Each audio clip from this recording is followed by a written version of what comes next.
Some miracles last an entire lifetime. A great example of that is Erin Nichols. Diagnosed with diabetes at the age of 3, Erin has dealt with her disease on a daily basis and doesn't let anything hold her back. Well, when I was 3 years old, I was diagnosed with diabetes, and it was very shocking. We didn't expect it. The nurse came back in and she said, "I forgot to ask you, but Erin has diabetes, right?" And I said, "No."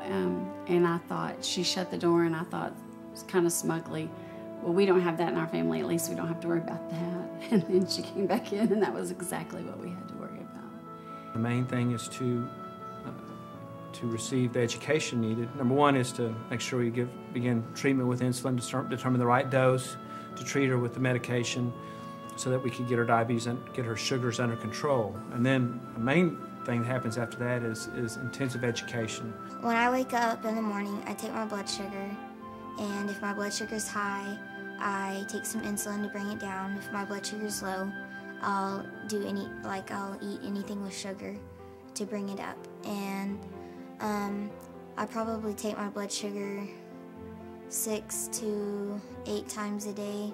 It's not unusual to, wake up at 2 o'clock or 3 o'clock or 4 o'clock in the morning to check her blood sugar. When Erin was in 1st grade, she suffered a seizure, which required her to be transported to Shannon's ICU. She yelled, and her body just spasmed. She developed a complication called diabetic ketoacidosis.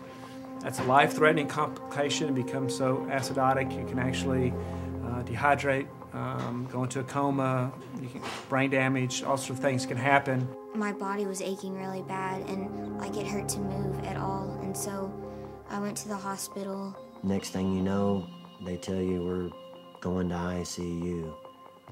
With her sugars being elevated as they were, they started her on some IV fluids, an insulin drip, and transferred her.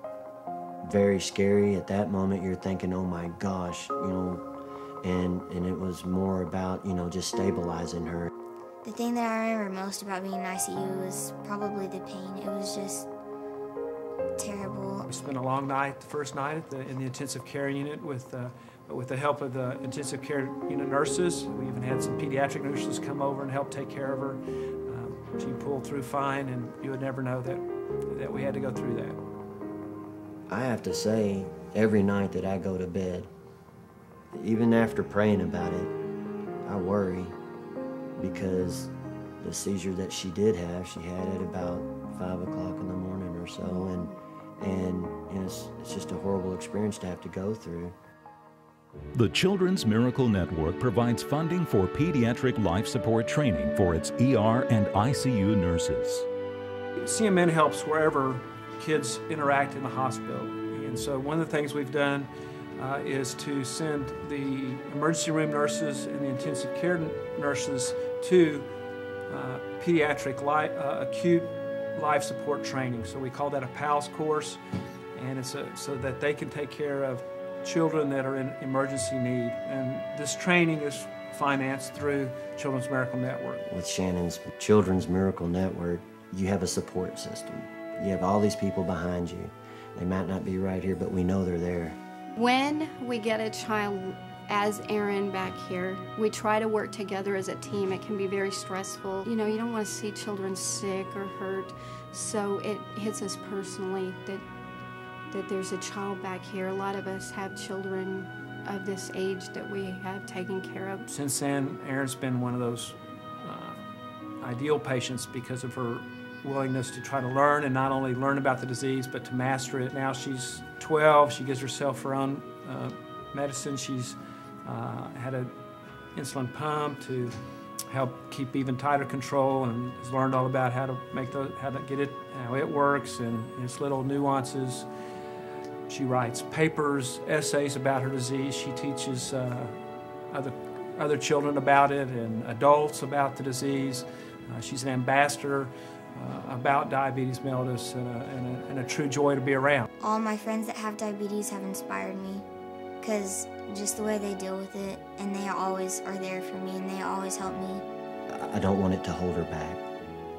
I mean, she's got a lot to give to this world, and we don't want diabetes to set that back. She's going to make an impact on this world.